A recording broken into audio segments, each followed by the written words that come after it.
أعوذ بالله من الشيطان الرجيم. بسم الله الرحمن الرحيم.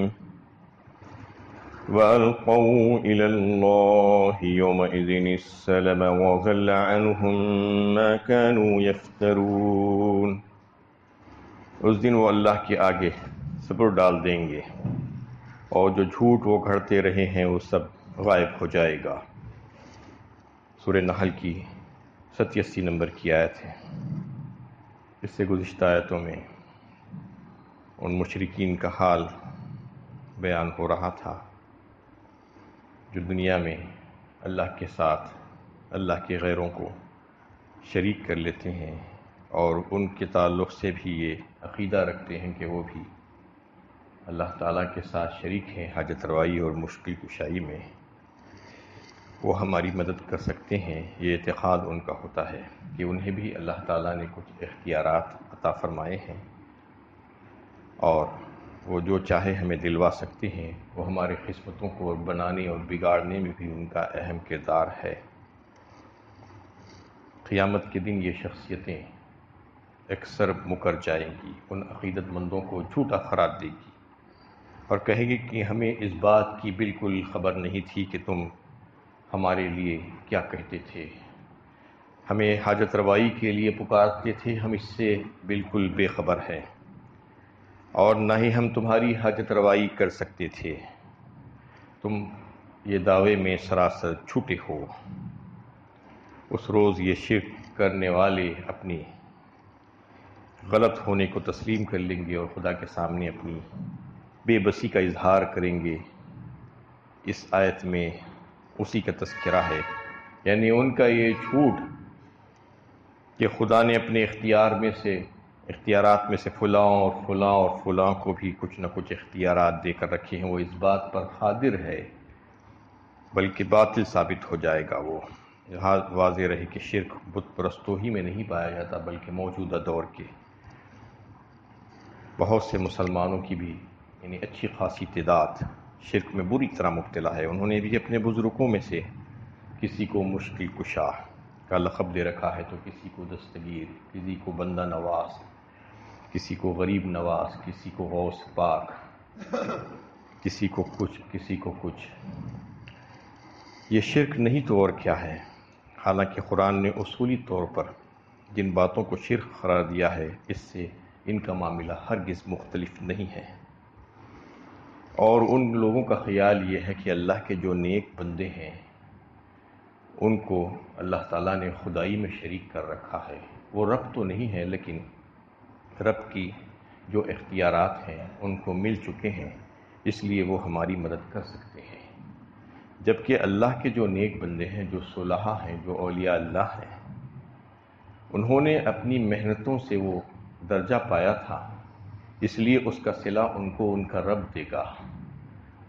کسی اور انسان سے ان کا کچھ لینا دینا نہیں ہے. یہ عقیدہ بالکل باطل ہے. یہ لوگ کس طریقے سے یہ عقیدہ لگا کر بیٹھے ہوئے ہیں پتہ نہیں چلتا.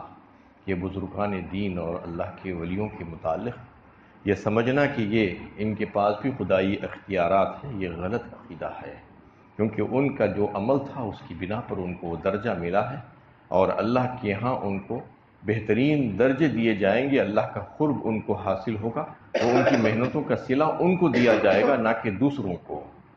اس لیے ان کے تعلق سے یہ سمجھنا کہ یہ ہماری مدد کر سکیں گے اور ہماری یہ مشکل دور کر سکیں گے، یہی شرک ہے. جبکہ یہاں پر کوئی کسی کے لیے کچھ نہیں کرے گا بلکہ شفاعت اور سفارش کا بھی جو معاملہ ہے وہ یہاں پر نہیں بلکہ آخرت میں پیش آئے گا. آخرت کے حالات، کیونکہ وہاں پر عمل کا دروازہ بند ہوگا، انسان عمل نہیں کر سکے گا، اس لیے وہاں پر کہ جزا کا قانون ہے اور جب فیصلے ہو رہے ہوں گے تو سفارش اللہ تعالیٰ کی اجازت سے اللہ تعالیٰ اپنے جن بندوں کو عطا فرمائیں گے، وہ جس کے لیے چاہیں گے اور پسند فرمائیں گے ان کے لیے سفارش کی اجازت ہوگی وہاں پر. لیکن دنیا میں تو اللہ تعالیٰ نے ہر ایک کو عمل کا موقع عطا فرمایا ہے، اس کو مہلت عمر ملی ہوئی ہے، وہ جو چاہے کر سکتا ہے، اس کے پاس اختیارات اور قدرت ہے. اس کے باوجود اگر کوئی یہ سمجھ رہا ہے کہ فلاں اور فلاں اور فلاں میری مدد کریں گے تو یہ اس کی خام خیالی ہے.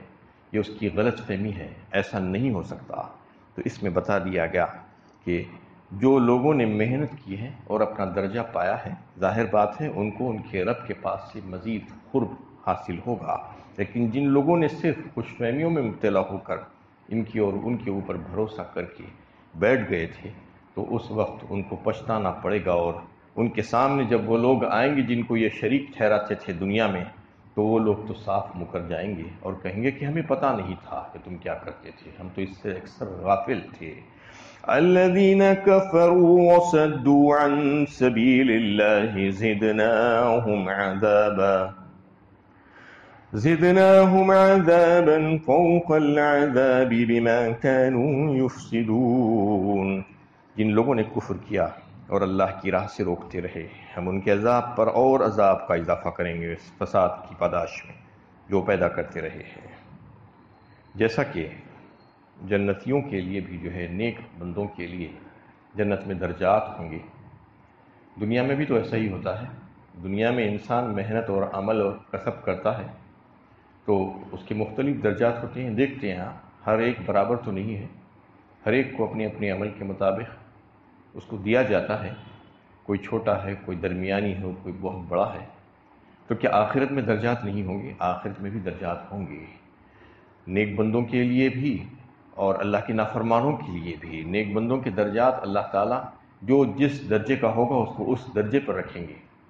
سب سے اونچے درجے کے 4 لوگ ہوں گے جن کا تذکرہ سورہ نساء میں اللہ تعالیٰ نے فرمایا، انعام یافتہ لوگ، من یطیع اللہ والرسول فاولئک مع الذین انعم اللہ علیہم من النبیین والصدیقین والشہداء والصالحین۔ فرمایا یہ 4 سب سے اعلیٰ درجے کے حضرات ہوں گے، اس کے بعد صلاح امت ہوں گے، ہزاروں درجے ہوں گے جنت کے بھی۔ اسی طریقے سے جہنم کے درجے بھی بہت ہوں گے، جو جیسا مجرم ہوگا اس کو ویسی ہی سزا اس کے لیے مقرر کی جائے گی۔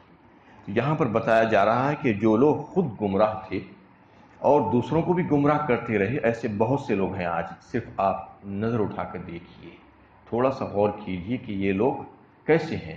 لوگ بغیر سوچے سمجھے کے لوگوں کی اتباع کرتے ہیں، آنکھیں بند کر کے تقلید کرنے کی عادت ہو گئی ہے۔ آنکھیں کھولنا چاہیے اور دیکھنا چاہیے کہ جس انسان کی بات مان رہے ہیں آپ اور جس کو اپنا رہنما سمجھ رہے ہیں، تصور کر رہے ہیں، کیا واقعی میں وہ رہنما بنانے کے قابل ہے یا نہیں ہے؟ کیا وہ خود متبع سنت ہے یا نہیں ہے؟ کیا وہ اللہ کا نافرمان ہے؟ کیا وہ نمازوں کا پابند ہے یا نہیں ہے؟ کیا وہ سچ بولتا ہے یا نہیں بولتا ہے؟ کیا وہ اکل حلال کھاتا ہے یا نہیں کھاتا ہے؟ اگر ایسا نہیں ہے تو پھر اس کو رہنما کیسے بنایا جا سکتا ہے؟ وہ خود گمراہ ہے، دوسروں کو کیا راستہ دکھا سکتے ہیں؟ یہاں پر بتا دیا گیا ہے جو گمراہ لوگ ہیں، لوگوں کو بھی گمراہ کرتے ہیں، تو پھر ان کا عذاب تو اور شدید ہوگا، دوسروں کے مقابلے میں ان کا عذاب اتنا ہی نہیں ہوگا جو دیگر لوگ ہوں گے۔ وَيَوْمَ نَبْعَثُ مِنْ كُلِّ أُمَّةٍ شَهِيدًا عَلَيْهِمْ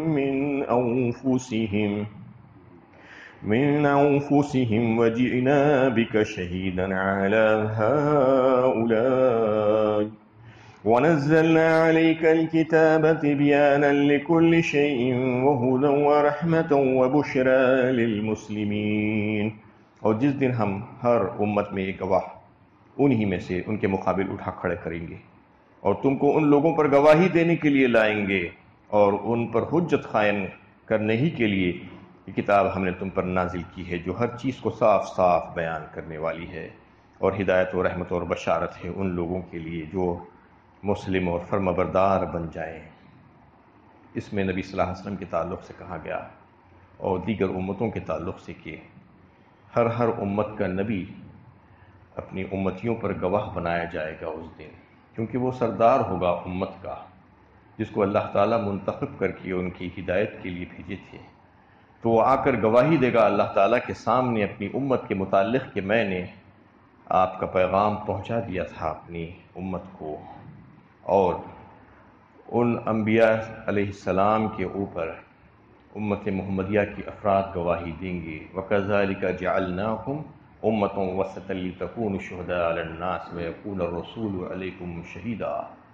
فرمایا گیا دوسرے پارے ہی میں سورہ بقرہ میں کہ ہم نے تم کو امت وسط بنایا ہے، امت محمدیہ سے خطاب ہے، اس میں عادل امت بنایا ہے، امت وسط، معتدل امت، افراط و تفریط سے پاک امت، اللہ تعالیٰ نے یعنی یہ صفت بتائی ہے امت محمدیہ کی کہ ادھر اور ادھر جھکنے والے نہیں بلکہ درمیان سے چلنے والے لوگ ہوں گے۔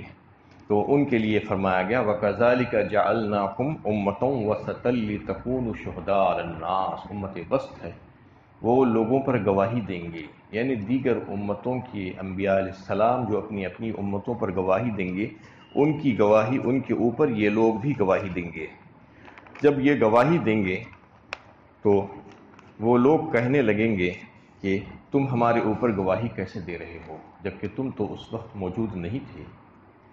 تو یہ کہیں گے کہ ہم کو ہمارے نبی نے یہ بات بتائی تھی کہ ہر امت کے نبی نے اللہ کا پیغام اپنی امت تک پہنچا دیا تھا، اس پر نبی صلی اللہ علیہ وسلم یہ ساری امت محمدیہ پر گواہی دیں گے کہ ہاں انہوں نے سچ کہا کہ میں نے ان کو بتایا تھا۔ فَكَيْفَ إِذَا جِئْنَا مِنْ كُلِّ أُمَّةٍ بِشَهِيدٍ وَجِئْنَا بِكَ عَلَى هَؤُلَاءِ شَهِيدًا۔ سورہ نساء میں جو ہے اس کا تذکرہ آیا ہے کہ بس کیا حال ہوگا، نبی صلی اللہ علیہ وسلم سے خطاب ہے، اس میں فرمایا جا رہا ہے فَكَيْفَ إِذَا جِئْنَا مِنْ كُلِّ أُمَّةٍ بِشَهِيدٍ وَجِئْنَا بِكَ عَلَى هَؤُلَاءِ شَهِيدًا۔ ہر امت پر اس کا نبی جو ہے گواہی دے گا اور اس پر آپ گواہی دیں گے۔ یہ آیت حضرت عبداللہ ابن مسعود رضی اللہ تعالیٰ عنہ نے تلاوت کی۔ آپ صلی اللہ علیہ وسلم نے حضرت عبداللہ ابن مسعود رضی اللہ تعالیٰ عنہ سے خواہش کی کہ تم قرآن پڑھ کر سناؤ۔ انہوں نے قرآن پڑھ کر سنایا آپ صلی اللہ علیہ وسلم کو۔ جب یہ آیت پر پہنچے تو آپ صلی اللہ علیہ وسلم کے آنکھوں سے جو ہے آنسو نکلنے لگے، آنکھیں آبدیدہ ہو گئی آپ کی، یہ سوچ کر کہ کتنا بڑا مقام اور مرتبہ ہے، کیسا شرف ہے آپ صلی اللہ علیہ وسلم کے لیے، کیونکہ ہر نبی کو اس کی امت کے لیے نبی بنایا گیا تھا، ایک خاص مدت کے لیے، خاص زمانے کے لیے اور ایک خاص علاقے کے لیے۔ آپ صلی اللہ علیہ وسلم کو ساری انسانیت کے لیے، قیامت تک آنے والے لوگوں کے لیے نبی بنا کر بھیجا گیا ہے، اس لیے آپ کو گواہی بھی دینی ہوگی ساری امتوں کے اوپر۔ یہ کتنا بڑا شرف اور فضیلت اور مرتبہ ہے آپ صلی اللہ علیہ وسلم کا، اس کا اظہار اس سے ہوتا ہے، اور نہ صرف آپ کا بلکہ آپ کی امت کا بھی شرف حاصل ہوتا ہے، جیسا کہ دوسرے پارے میں اللہ تعالیٰ نے خود بتایا کہ تم لوگوں پر گواہی دینے والے ہو۔ تو وہ کون لوگ ہوں گے امت محمدیہ میں سے؟ اس قابل بنانا ہوگا ہم کو، جو قابل ہوں گے وہی گواہی دے سکیں گے۔ ظاہر بات ہے جو اللہ کے مہمان ہوں گے، جو اللہ کے فرما بردار ہوں گے، فرما برداری کی حیثیت سے اللہ کے پاس پہنچے ہوں گے، تو وہ گواہی دینے کے قابل بنیں گے۔ جو خود مجرم ہوں گے وہ کیا گواہی دیں گے؟ مجرمین سے گواہی لے جاتی ہے کیا؟ ایسا کیسے ہو سکتا ہے؟ جو مجرم ہوں گے ان کو تو سزائیں ملیں گی، چاہے وہ امت محمدیہ ہی کے افراد کیوں نہ ہو، لیکن جو لوگ اللہ تعالیٰ کے احکامات پر پابندی کیے ہوں گے اور اس کو مان کر اپنی زندگی میں جو ہے اسی کے مطابق زندگی گزاری ہوگی، تو پھر ان کا بھی بہت بڑا مرتبہ ہے۔ اللہ تعالیٰ فرمائے کوئی معمولی مرتبہ نہیں ہے۔ تو اس آیت میں جو ہے یہ واضح کر دی گئی کہ ہر امت کا ایک گواہ ہوگا، وہ اس کا نبی ہوگا، اور اس کے اوپر آپ گواہی دیں گے، اور گواہی دینے کے لیے آپ کو لایا جائے گا تاکہ ان کے اوپر حجت قائم ہو جائے۔ اور پھر آیت کے آخری حصے میں فرمایا گیا کہ وَنَزَّلْنَا عَلَيْكَ الْكِتَابَ تِبْيَانًا لِكُلِّ شَيْءٍ، اور ہم نے تم پر نازل کی ہے کتاب جو ہر چیز کو صاف صاف بیان کرنے والی ہے۔ کتاب سے مراد قرآن کریم۔ قرآن کریم اللہ تعالیٰ کی طرف سے نازل شدہ کتاب ہے۔ اس کے جو ہے الفاظ اور معنی دونوں کو قرآن کہا جاتا ہے، الفاظ اور معنی کو ملا کر قرآن کہا جاتا ہے، اور دونوں اللہ تعالیٰ کے پاس سے نازل شدہ ہے۔ اور ایک طرح کی وحی آپ صلی اللہ علیہ وسلم پر نازل ہوتی تھی جسے حدیث کہا جاتا ہے، جس کے معنی اللہ تعالیٰ کے پاس سے نازل ہوتے تھے اور الفاظ آپ صلی اللہ علیہ وسلم کے ہوتے تھے۔ اور قرآن کو سمجھانے کے لیے ضروری ہے کہ آپ صلی اللہ علیہ وسلم کی احادیث، آپ کے ارشادات کی مدد لی جائے، کیونکہ وہی مطلوع قرآن ہے، وہی غیر مطلوع حدیث ہے۔ وہی مطلوع جو قرآن ہے اس کو سمجھنے کے لیے آپ صلی اللہ علیہ وسلم کے احادیث کا سہارا لینا ضروری ہے، اس کے بغیر قرآن سمجھا نہیں جا سکتا۔ اس میں بات واضح فرما دی گئی کہ اس میں ہر چیز کو بیان کر دیا گیا۔ ہر چیز کا مطلب یہ ہے کہ یہ قانون کی کتاب ہے، یہ اصولی کتاب ہے قرآن۔ اس میں اصول کی باتیں آئی ہیں لیکن اس کی تشریحات تو آپ صلی اللہ علیہ وسلم کے احادیث کے ذریعے سے ہی ہوگی۔ ہر چیز تو ڈھونڈ نہیں سکتے آپ، جزوی مسائل، فروعی مسائل تو احادیث سے آپ کو ملیں گے۔ اگر یہ کہیں گے کہ ہمیں ہر چیز اس میں ہی ملنا ہے تو نہیں مل سکتی، یہ سمجھنا غلط ہے۔ جیسا کہ نماز کو قائم کرنے کے لیے کہا گیا ہے، اس میں نماز کو کس طریقے سے قائم کیا جائے گا، نماز میں کتنی رکعتیں پڑھی جائیں گی، نماز میں کیا کیا اذکار پڑھے جائیں گے، یہ ساری چیزیں جو ہے آپ کو احادیث سے ملے گی۔ تو جب تک کہ آپ حدیث کا سہارا نہ لیں گے، آپ صلی اللہ علیہ وسلم کے ارشادات کے ذریعے سے نہ سمجھیں گے، تو قرآن کو سمجھ ہی نہیں پائیں گے، گمراہ ہو جائیں گے۔ تو اس میں اللہ تعالیٰ نے فرمایا کہ اس میں ہر چیز کھول کر بیان کر دیا گیا ہے، یعنی ہر چیز سے مراد اللہ تعالیٰ کے جو حلال اور کردہ اور حرام کردہ چیزیں، جائز اور ناجائز، اور پچھلے قوموں کے جو واقعات ہیں، وہ ساری باتیں اس میں آ گئی ہے، اور جن چیزوں کی جو ہے انسان کو اپنی زندگی میں ضرورت پڑتی ہے، وہ ساری چیزوں کو اس میں بیان کر دیا گیا ہے، اس کے اصول بیان کر دیے گئے ہیں۔ قرآن کا موضوع ہے اللہ کی راہ کو لوگوں پر واضح کرنا اور گمراہیوں سے انہیں بچانا، یہ اصل میں ہدایت کی کتاب ہے۔ اس کے پیش نظر قرآن نے تمام ضروری باتیں کھول کر بیان کر دی ہے، جو انسان کی ہدایت کے لیے کافی اور شافی ہے۔ رہی قرآن کے احکام کی تفصیلات اور ان کی عملی صورت، تو پیغمبر کی سنت نے اس کو بخوبی واضح فرمایا ہے، یعنی آپ صلی اللہ علیہ وسلم نے اپنے اخلاق و کردار کے ذریعے سے اس کو ثابت کیا ہے کہ قرآن کی تعلیمات کیا ہے، جب یہ حقیقت ہے کہ قرآن میں وہ تمام باتیں وضاحت کے ساتھ بیان ہوئی ہے جن کا تعلق انسان کی ہدایت سے ہے اور جن پر اس کی آخرت کی نجات پانے کا دار و مدار ہے، تو کوئی عقیدہ ایسا نہیں ہو سکتا جو دین میں ضروری ہو اور قرآن میں بیان نہ ہوا ہو۔ اس لیے جو مسلمان قرآن کے پیش کردہ عقائد پر کسی اور عقیدے کا اضافہ کرنا چاہتا ہے، وہ دین میں بہت بڑی بدعت کا اضافہ کرتا ہے۔ اسی سے مسلمانوں میں فرقے پیدا ہو گئے۔ اگر عقائد کے بارے میں قرآن کو کافی سمجھ لیں گے تو فرقہ بندی ہی ختم ہو جائے گی، کیونکہ عقیدے کی بات کو قرآن نے کھول کر بیان فرمایا ہے۔ عبادات کی معاملات میں بھی اللہ تعالیٰ نے بیان فرما دیا ہے، معاملات کیسے ہونے چاہیے، انسان کے اخلاق و کردار کیسے ہونے چاہیے، اللہ تعالیٰ کن باتوں سے راضی ہوتے ہیں، کن باتوں سے ناراض ہوتے ہیں، وہ ساری باتیں، اصولی باتیں اس میں بیان فرما دی گئی ہے۔ اس لیے کہا گیا کہ تبیانا لکل شیء، یہ کتاب تم پر جو نازل کی گئی ہے، اس میں ہر چیز کو صاف صاف بیان کر دیا گیا ہے۔ وَهُدًى وَرَحْمَةٌ وَبُشْرَى لِلْمُسْلِمِينَ، تین صفتیں اس میں قرآن کی لا کر بتایا گیا ہے، یہ ہدایت ہے، رحمت ہے اور بشارت اور خوشخبری ہے ان لوگوں کے لیے جو فرما بردار ہیں، جو متقی ہیں۔ ذَلِكَ الْكِتَابُ لَا رَيْبَ فِيهِ هُدًى لِّلْمُتَّقِينَ فرمایا سورہ بقرہ پہلے پارے کی پہلی ہی آیت میں، یعنی قرآن تو سب کے لیے نازل کیا گیا ہے، ساری انسانیت کے لیے روشنی اور ہدایت ہے یہ، لیکن کوئی اگر آنکھیں بند کر لے تو کون کیا کر سکتا ہے اس کا؟ جیسا کہ سورج کی روشنی ساری دنیا کے لیے بھیجی گئی ہے، لیکن کوئی آنکھ بند کرتا ہے تو اس کے لیے تو اندھیرا ہی اندھیرا ہے۔ ویسے ہی قرآن سب کے لیے ہے، لیکن ہدایت تو اس سے متقی اور مسلمان فرما بردار ہی اٹھائیں گے، جن کے لیے ہدایت بھی ہے اور رحمت بھی ہے اور خوشخبریاں بھی ہے۔ اللہ تعالیٰ سے دعا ہے کہ اللہ تعالیٰ ہمیں صحیح علم و عمل کی توفیق عطا فرمائے۔